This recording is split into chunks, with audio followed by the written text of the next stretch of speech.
Welcome to Chitra's cooking fist. இன்றைக்கி வீடியோவில் இட்லி தோசை சாதத்துக்கு தொட்டு சாப்பிட்ற மாதிரி சட்னி குயிக்காக நம்ம எப்படி பண்ணுறதுன்னு தான் பார்க்க போகிறோம்.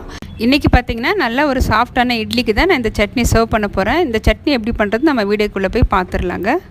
இப்போ ஸ்டவ் ஆன் பண்ணி ஒரு கடாயை வச்சுருக்கேன். இதில் 2 டேபிள் ஸ்பூன் அளவுக்கு எண்ணெய் சேர்த்துருக்கேன். எண்ணெய் சூடானதும் 2 டேபிள் ஸ்பூன் அளவுக்கு கடலைப்பருப்பு சேர்த்துருக்கேன். நல்லா ஒரு தடவை ஃப்ரை பண்ணிக்கோங்க.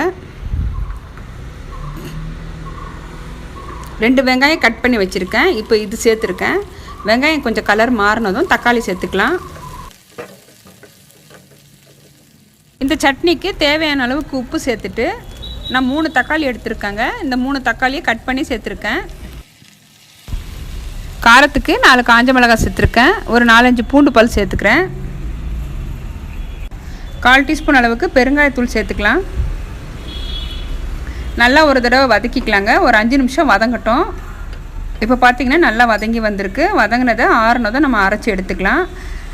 இப்போ சட்னி அரைச்சாச்சுங்க. சட்னிக்கு தேவையான அளவுக்கு தண்ணி நீங்கள் பார்த்து சேர்த்துக்கோங்க. இப்போ இதுக்கு கடுகு உளுந்து தாளிப்பும் கொடுத்தாச்சு. இப்போ நமக்கு சட்னி பார்த்திங்க சூப்பராக ரெடி ஆகிடுச்சிங்க. இந்த சட்னி ரொம்ப டேஸ்ட்டாக இருக்கும். இட்லி தோசை சாதத்துக்கும் நம்ம வச்சு சாப்பிட்லாங்க.